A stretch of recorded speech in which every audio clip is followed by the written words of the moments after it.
I went to a war, the war on drugs, and I was in the middle of it. That's why I'm here today talking to you and talking to your viewers, because people need to know that drugs may start off pretty, but they take you to places you'd never imagine.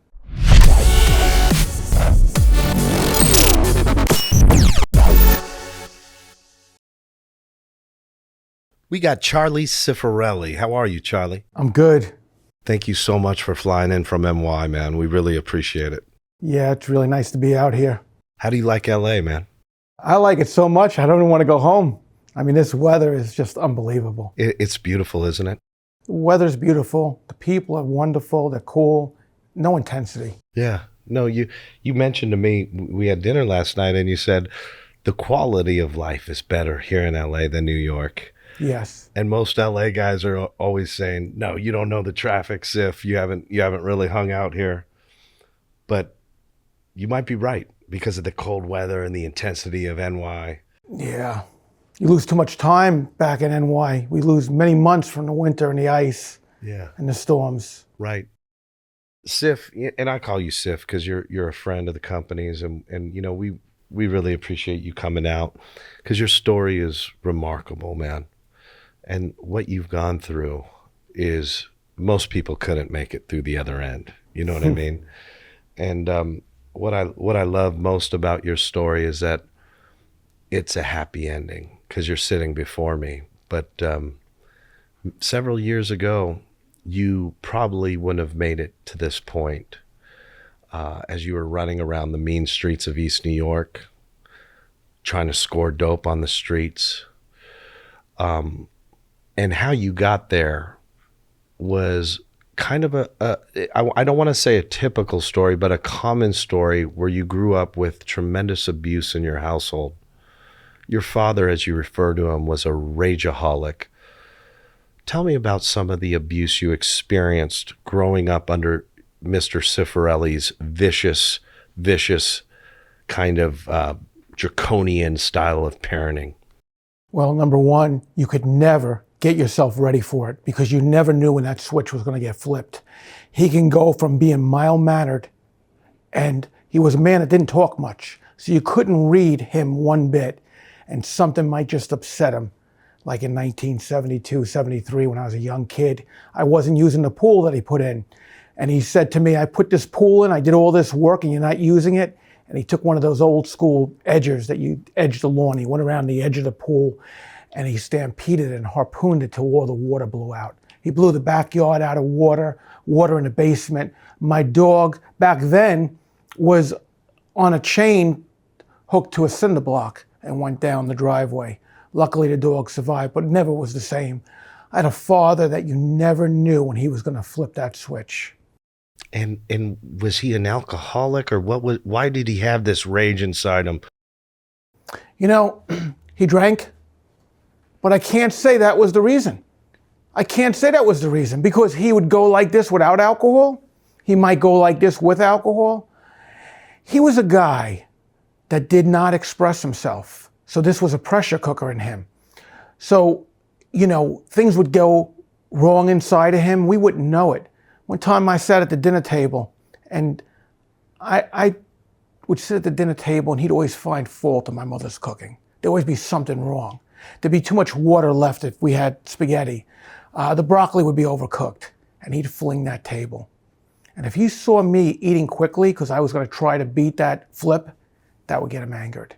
So that's the kind of household I grew up in. And like you were damned if you did, damned if you didn't. You couldn't please the guy. No, there was no peace. There was no peace.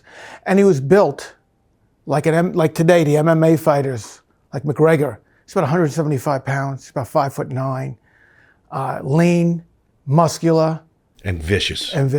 And he had power, man. He had power. I saw him hit guys. And from that wheelhouse of gravity that he had, and he knew how to throw a punch, he dropped guys that were 200 plus pounds, no problem back in the 70s. Was he a made guy? Was he one of the guys or not? I to this day, I don't know the inside of that, but you know, later on in my life, I decided to write a book, and I go to newspapers.com and I push my name in there to see what's going on, you know, and started off in 1956 with an armed robbery in New York City, made the front page of the Daily News.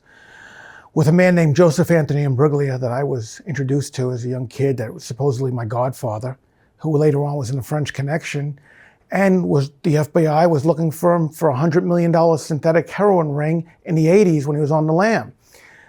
This is the kind of guy that I didn't know that was my father.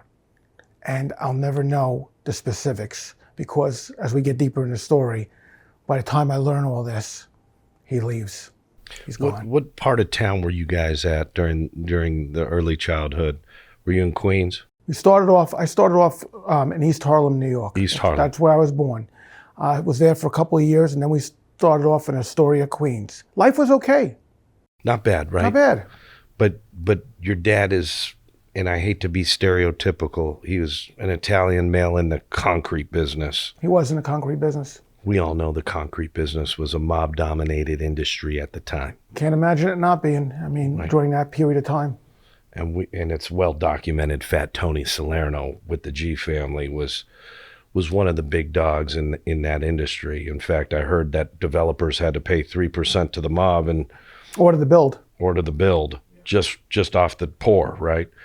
So it's most likely your father, Mr. Cifarelli, was a made guy.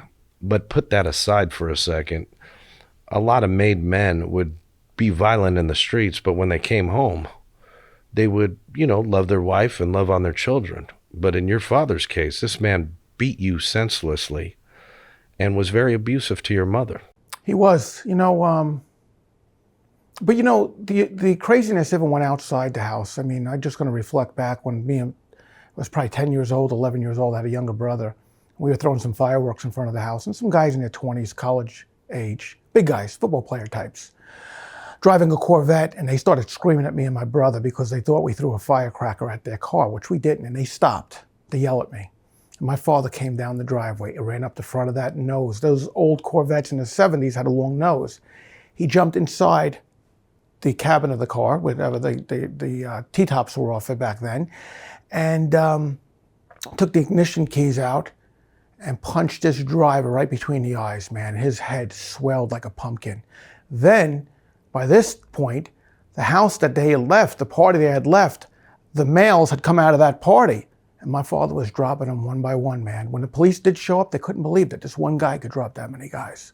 And when you drop a few people, the rest of the people didn't want to jump on him. Yeah, they don't want to touch that power, man. No. So, Sif, the abuse in the household, in as much as a surgery, you start taking some pain pills, right? That led to a long era of drug abuse. Tell us what your drug of choice was, Sif. My drug of choice became anything that could take the pain away. I had a lot of emotional pain. So I liked pain pills. I liked sniffing dope. I would even drink methadone if it was available. And the difference with me was, not that a drug addict looks like a drug addict, but at the time, man, I was a guy that worked out. I worked at the clubs. I mean, I was a 240-pound guy, 235-pound guy running on the street. And I took care of myself. I just took the pain pills to numb the pain. And I was out of control with that. And I wound up going to a neighborhood, which my father was in that neighborhood because he had the concrete plant. And that's where the drugs were sold, East New York, Brooklyn. And we're talking, give us some streets like Jamaica Ave, City Euclid, Line. Van Sicklen, New Lots Avenue. Oh, man. Pitkin Avenue, Logan, Chestnut. Is it safe to say that's the roughest part of NY? It was, at that time, the roughest part of NY because of the fact that you had a population there, unlike the South Bronx that had been burnt out and there was, many blocks that were just abandoned. This had people in it, and the drugs were being sold there, and there was some vicious, mean people back then.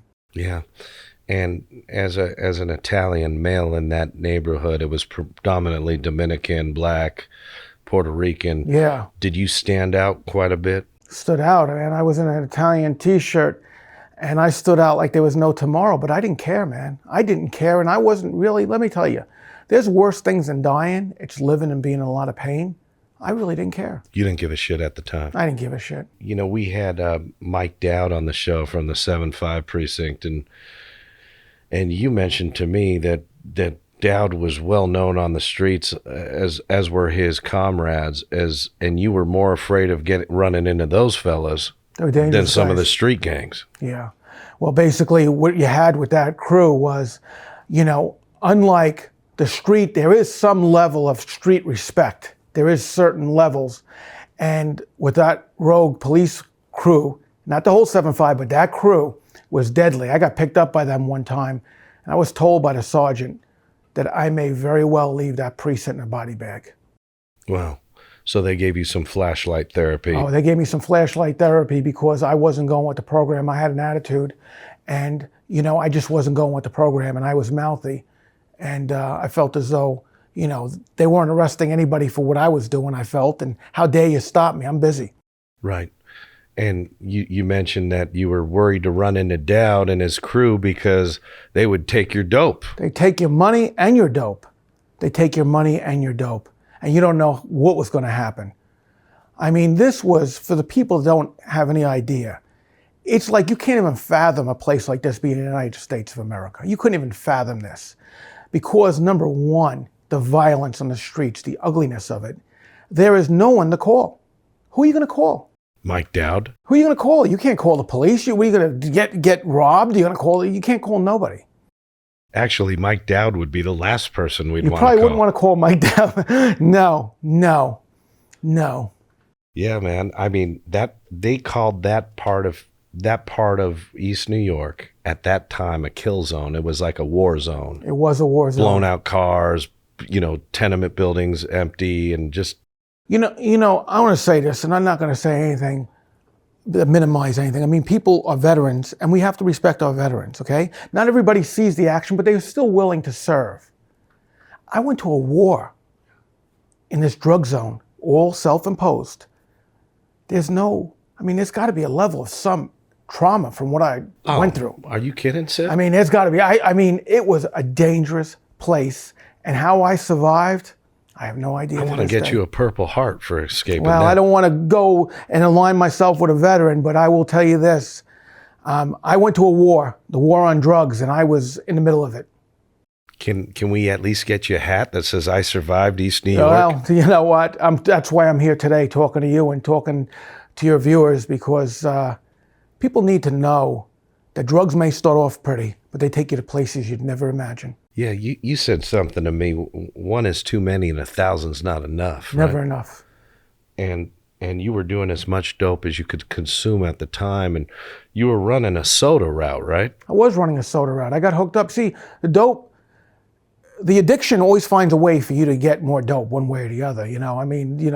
It finds something. I got hooked up with a soda delivery company, and I was delivering this Jamaican natural soda. They just made this soda up, I think. It had sugary, colored, day glow stuff, and I brought it to the worst neighborhoods. And would you be selling dope, or you were just a consumer? I was a consumer, but at some point here, I made sure I always had enough. I mean, the police would consider that more than just a user. Right. And tell us, walk us to the place. When did that aha moment hit you where you said, I gotta stop doing this shit? Well, some things started to happen. I met a very infamous guy in East New York, Anthony T. Santiago, and I don't usually name drop, but this guy was right out of the movies, man. Like if you ever watched The Good, the Bad, and the Ugly and you saw Tuco, he was Tuco. He looked exactly like Scar Tuco. On his face. Yeah, big guy. He was a big guy, much bigger than Tuco. And I was delivering some soda, and he was robbing the whole block with his crew. They were robbing the whole block. Everybody had to get down. Like they had pillowcases. They had pillowcases, and they were robbing the block. And I started to get down slowly. He came up to me, and he goes, "You, get up. What's your name?" And the neighborhood called me Chase. So I said, "I'm Chase." He says, "You don't have to get on your knees here. We're not taking nothing from you. What are you doing around here?" And I made small talk with him. He says who he was, and connected with me at a level that just seemed odd. And then he did his homework on me, and I did my homework on him. I would see him again. I never heard of somebody robbing the whole block. That was the first time I ever saw it. It was a strong move. Pillowcases, everybody was getting robbed. Was Santiago Dominican? Or He was, I believe he was Puerto Rican. yeah, And he had been shot 5 times. you're kidding. 5 times. He was shot in the stomach and chest. He said it was an off-duty correctional officer. He survived it. He had a colostomy bag, but he had a bad habit. He never changed the colostomy bag, and he stunk. Oh, Because he also was addicted. He was addicted too. He was the black sheep of the family. You see, his family owned a bunch of bodegas. And this guy knew East New York. And he knew Dowd, and he knew some more dangerous guys, a guy named Chino. And these guys were literally outlaws that you would see in almost a fictional movie. They were operating like they were completely lawful. And the NYPD didn't bother these guys. These guys were packing, and the NYPD passed them like everything was okay. Anthony Santiago became a friend of mine. He hung out with me. He brought me around. We ate together. We talked together. He said to me, we're just 2 men trying to figure out life. And that son of a bitch at some point, with my dog next to me, put a gun in my gut and robbed me. You're kidding. No, I'm not kidding. And he knew that there was a lot of fight in me, and he knew if that gun was a foot away, I'd try to fight him. He put that barrel right into my gut and put that gun upward. Because I would have probably survived the gut shot. He robbed me. How could he do that when you guys became friends and he gave you that initial pass? Explain the psychology to me. Because addiction has no limit. And as you get more and more addicted, your faculties get less and less. The robbery that he organized on a city street, he probably couldn't do that at that point. He was shaken from the drugs, and he robbed me. I said to myself, probably the only time I ever said to myself, I said, you know what? I'm going to pass. I'm going to live to fight another day. I'm going to let him get away with emptying my pockets and humiliating me. I'm going to get that son of a bitch. Probably within 2 weeks, I went to his house and took his shit when he wasn't home. I was hoping he was home when I banged on the door. Did you have that glamour on you? Absolutely. Yeah. Absolutely. So, Absolutely. So you robbed Santiago, and it was kind of like Well, unfortunately, it wasn't a robbery. I wish it was a robbery, eyeball to eyeball. I just took his you stuff. burglarized his house. All right. What happened to Santiago? Is he probably dead, jail, gone? You know, who knows? I mean, at this point, who knows? I mean, you know, I still hold a resentment for Santiago. Do you? Yeah. What would you say to him right now if I had Santiago in the room? You know, as healed as I am from the streets and everything, he'd have to really have changed his ways. He'd really have to have changed his ways, because there's still some anger in me because of that. What if he said, Charlie, you know, I was dope fiending at the time, and I just had no other choice but to rob you? Would you forgive him? And he apologized to you? Well, my maker's forgiven me. I think, you know, there might be some words early on. I need to unpack some words and level it, but it's bringing me back to a place in my life that I don't even like to think about too often. Let's not go there, Charlie, because we don't need to bring all those emotions back up. But you know, you are, and I use the term almost a little silly, but you are a vet of a war, and you escaped East New York, and you were running and gunning out there.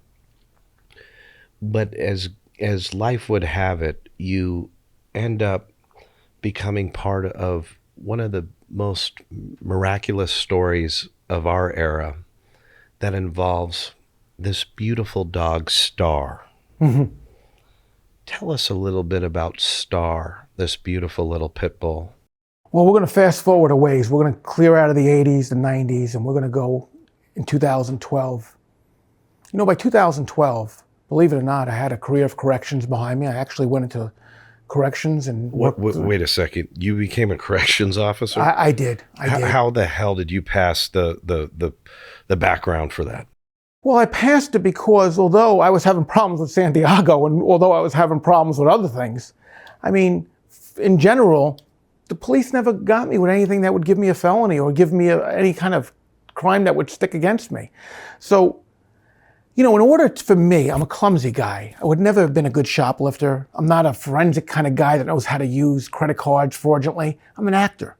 That's what I did to survive. I acted. acted like everything was okay to myself.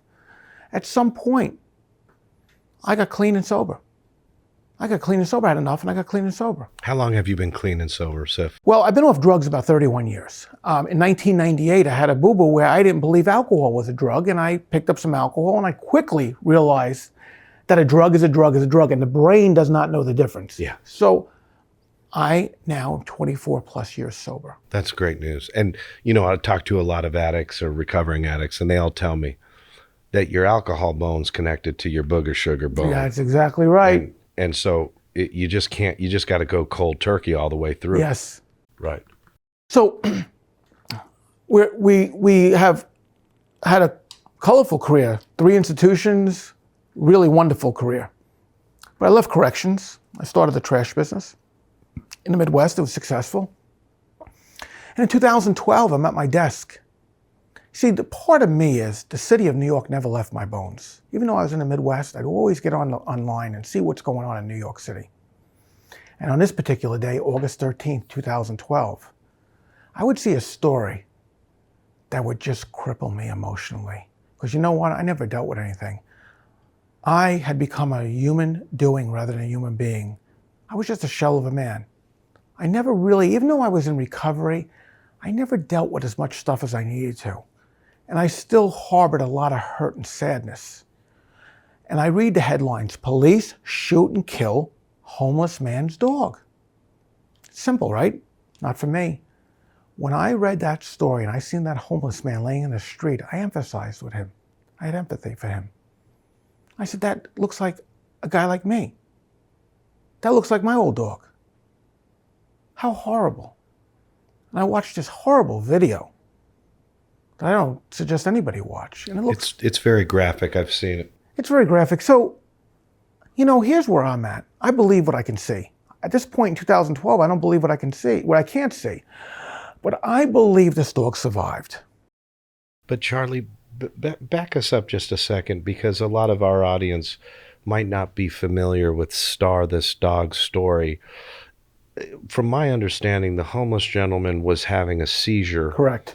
In the New York area, in the East Village area. And as cops approached to kind of help the homeless guy, Star, the dog, took a defensive posture about protecting his owner, right? Not exactly, and this is the accurate way. It's the dog was circling the owner. The police came and realized that. The police did come and they gave the dog its space because they called for an ambulance that wasn't there. There was nothing they could do. Or they could have maybe, who knows. But a lady took it upon herself to become like an animal trainer, and she was going to go and try to shoo Star away. Star chased the lady away, then spun around. The officer got into the circle, and Star ran after the officer. Probably do the same thing. The officer shoots Star in the head. Oh my God. Star lays in the ground, twitches, and bleeds, appears to bleed out. And something inside you, when you read this article, told you that this dog was still living. Something internally connected me to that dog like nothing I've ever been connected to. And not only was I connected to that dog, I had faith that I never had ever before. That dog needed to live. See, that dog held the keys to me. And I'm not embarrassed to say this. I never had a childhood. I never had a childhood.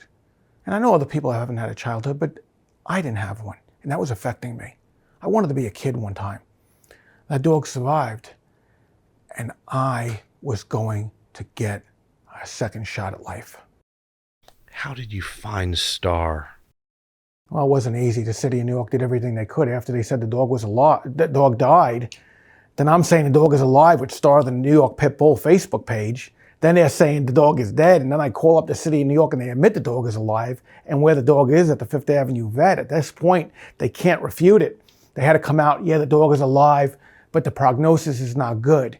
They renamed the dog and they hid her in a Philadelphia sanctuary until everything would calm down. In Philadelphia, you said? Yeah, poor dog. Why would they put it in Philadelphia? It was a New York dog. I mean, well, they had connections there, and that's why they stuck it in Philadelphia. So you hunted down this dog in a Philadelphia... I don't like to use the word hunt. I tracked this dog down. Right. Yeah, I'm not a hunter. So you tracked Star to a Philadelphia kennel, And when you arrived on the scene after several months of sleuthing for the dog, right? Yeah, many months. How many months? She was shot in August. I found her in December. Oh, wow. So you finally catch up to Star, and poor Star is basically has lost its left eye or right eye, or She lost the left eye, and then of course from the bullet being shot right under the eye, she has complete muscle atrophy, so she's got like this flat spot on her face, and it's pretty scary looking up close, you know, this poor dog. Very small dog, about 49 pounds.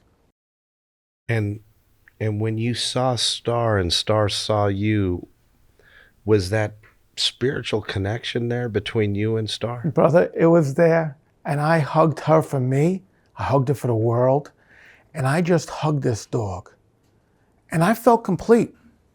I felt complete. Now, I'm a guy that, listen, I used to suffer from toxic masculinity. I had to be a tough guy. I had to have the Escalades. I had to have all the car.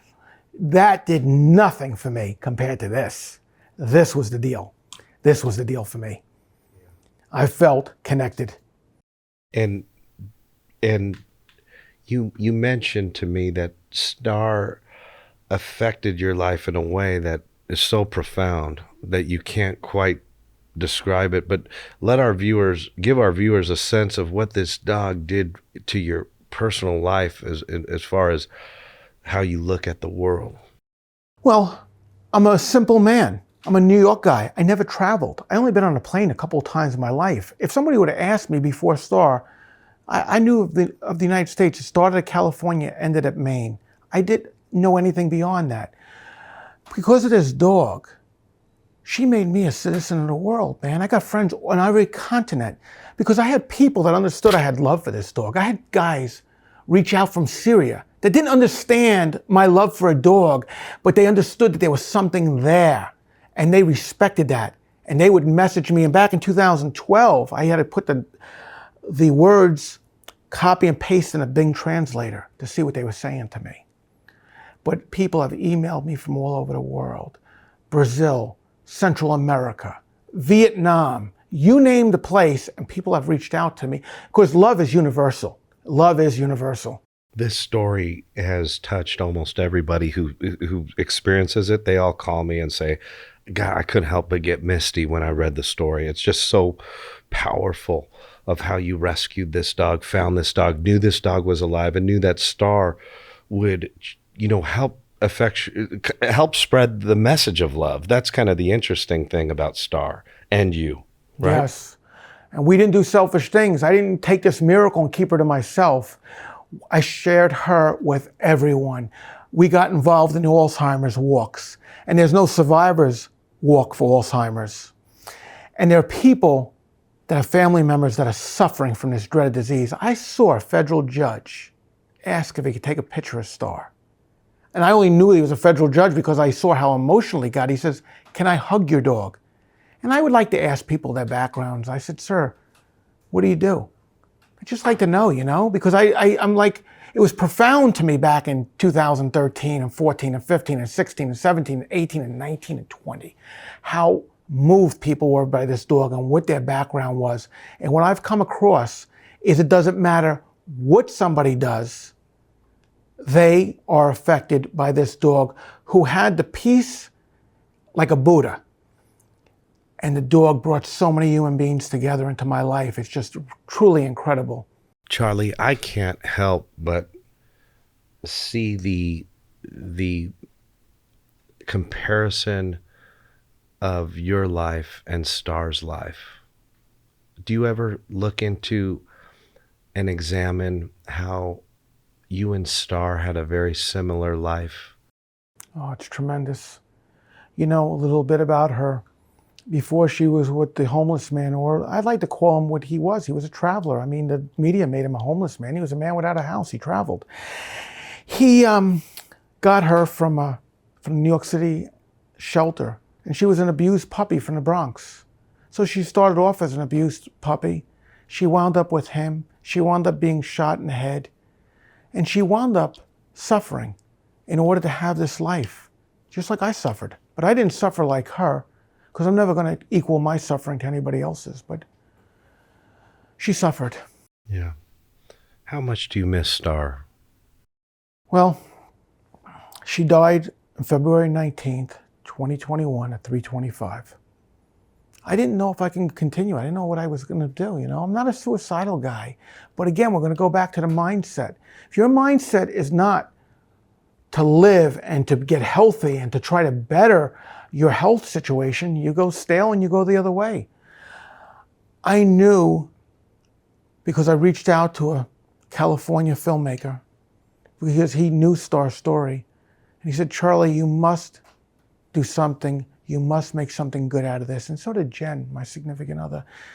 So what I did was, I just became available. And the craziest thing was, I got a text message after she died a few months later from one of America's dirtiest cops if I wanted to go to a mental health retreat in New Jersey. And I went to that mental health retreat. And it was the beginning of my new life after Star, and a life of just being okay. I met a bunch of police officers that had been through a lot of PTSD. One of them asked me to be on their podcast. And as life would have it, I'm moving forward. There's been a children's book made on Star's life. I've written a book that'll be released at some point in the near future. And I'm taking it one day at a time. And I'm living in some grace. And I'm allowing myself to heal right now. But I have to get this message out to people that are suffering. There's a lot of people suffering. And they're suffering at their own hands. There's always hope. As long as there's life, there's always hope. And for them not to sit and suffer alone. For them to reach out to, if they find that they can connect to my story, to reach out and to connect with other people. You see, when I stayed home, in my home after Star died, I got real sick. It wasn't until I started reaching out and saying, look, I'm okay, I'm ready to start taking baby steps. And people need to do that. But they cannot judge themselves harshly. They're suffering because of circumstances in most cases. But the sad thing about it is, as a person that used to be addicted, you keep taking a substance to take away the pain, and you can't get to the core of the issue. Yeah, no, that's very well said. Let me ask you this. What's happened to our society, Charlie? It seems like we're so divided now. Why can't we default to humanity? Because communities have disappeared in America. You see, when I was growing up, I was part of the community, okay? We went out, we had block parties. We went out, we met our neighbors. Today, we really care about this manicured section of property that's our lawn and our 8,000 square foot house, and we can get our cars in the garage at night so we don't get any rain on them and get no rain spots. And we don't connect with our neighbors. We have play dates for our kids. I mean, we are not doing this. And even I was in the recycling business. As long as it didn't affect the person, they were good about the green movement as long as it didn't affect them, okay? They were good at telling you about the green movement. But yet, I would say to some of my clients, you got a 12-cylinder Mercedes. I mean, at least I got the AMG. I went for the 8-cylinder, 63. I mean, you got the 65, you're burning more fuel, a bigger carbon footprint. So I got to tell you, I got a little bit of you. I think a lot of times people don't really look in the mirror. And we have become really good at pointing the fingers at others, I think. Yeah, I like that. You're right. We've lost the sense of community, right? Sebastian Maniscalco has a bit he does. He goes, remember when you were a kid and someone would ring the doorbell and you'd get excited to go to the door? Now when someone rings your doorbell, you're looking at the blinds like, who is it? Why are they here?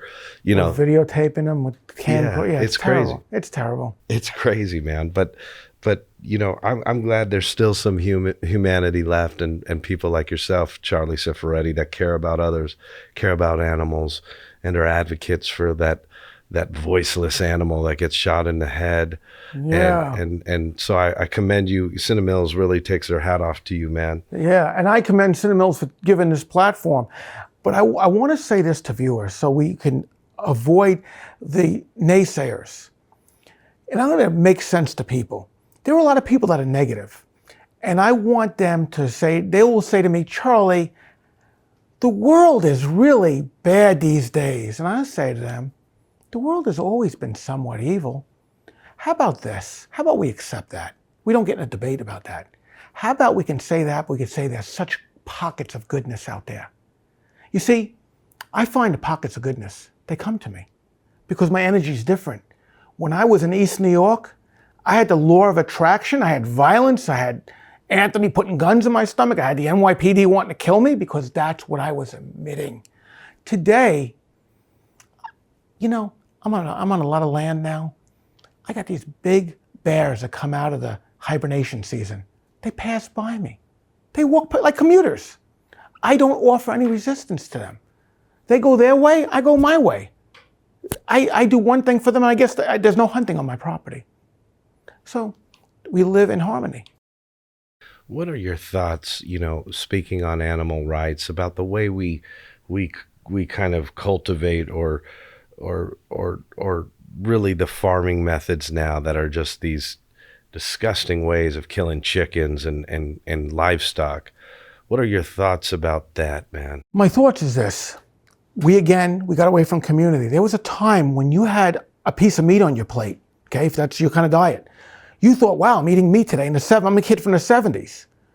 Today, there's an entitlement to have meat on every dish. Breakfast with the breakfast sausage, with the bacon, then lunchtime meat, then dinner time meat. So the sacrifice of the animal means absolutely nothing to people. So there's a desire for more and more and more and more and more. And the animal might go to the slaughterhouse, but the human beings clogging their arteries. And yes, people tell me that they're on these keto diets of all meat. Listen, I can't imagine having to live that life. I can't have this. It doesn't seem sustainable. What I do know is that people have gotten to the point where their consciousness is not clear about what they're doing. And, when you tell somebody 4 ounces of meat, they get mad at you. I'm going to put 4 ounces of meat on you. 4 ounces of shaved meat is a generous portion of meat on your salad, not to most people. So I think as long as there's the need, there's the greed. And where there's greed, there can never be no compassion. Yeah, no, well said, man. You bring up a good point. If we take it for granted, we get these chicken breasts that are perfectly laid out in a little container that are, saran wrap for us. But if you had to slaughter that chicken and experience the death of that animal, A, you'd appreciate the whole experience more, and B, you might think about the consumption of that animal and I agree. You know what I mean? I agree. I think that really the future of our even eating might be just more consciousness. And I don't try to push my beliefs on anybody. I believe in attraction rather than promotion. And I will tell you, I was 71 pounds heavier not that long ago from what I am today. So I made some dietary changes, and it's opened up my spirituality, and it's given me a good night's sleep. And I'll tell you what, with a good night's sleep, I can conquer the world if I needed to again. Yeah. No, I recall one of our guests, I think it was Daniel Ayala, who mentioned that, the way an animal is killed, the stress hormones that are shocked into that system is the beef that you're eating or the chicken or poultry or so forth. So you're actually taking on the stress of that animal's death. Yes, the trauma. Yeah, all of it. Yes, all of it. I think that really, quite honestly, if the buffets, our whole supersizing everything has gotten so, it's beyond the food, it's beyond the handbags. I mean, even people with designer brands have to have big, huge logos now. And, I think we're going back to simpler times in certain things. I think things are starting to change. And, I'm guilty of having some labels. I'm guilty of it. We all are, man. I'm guilty of it.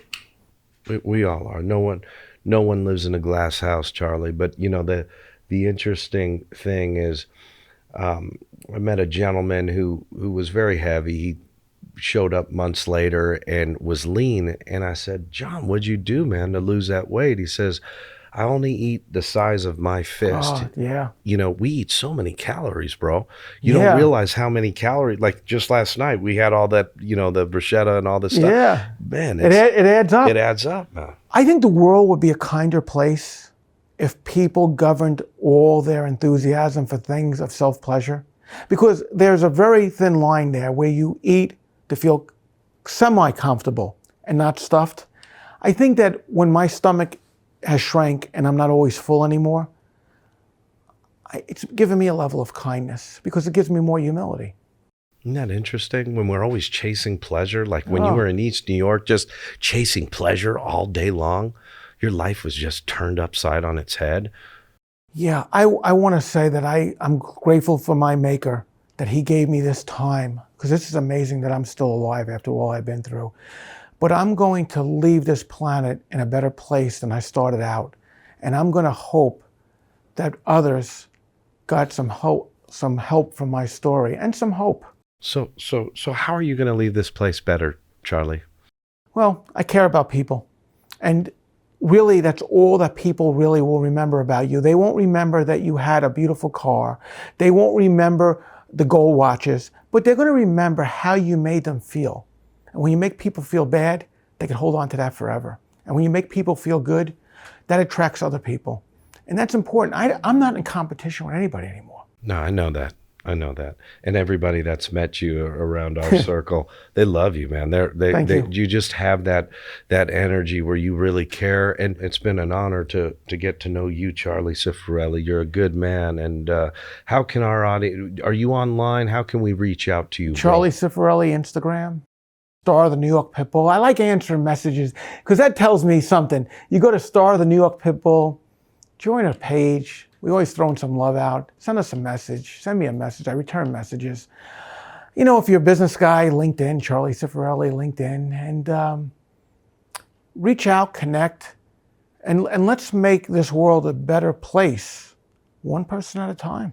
Love it, man. I love the message, Sif, and it's just an honor to know you, bro. Thank you. I really, really appreciate you and your spirit and your heart. Thank you for coming through today, Charlie. Thank you for giving me the platform. Thank you.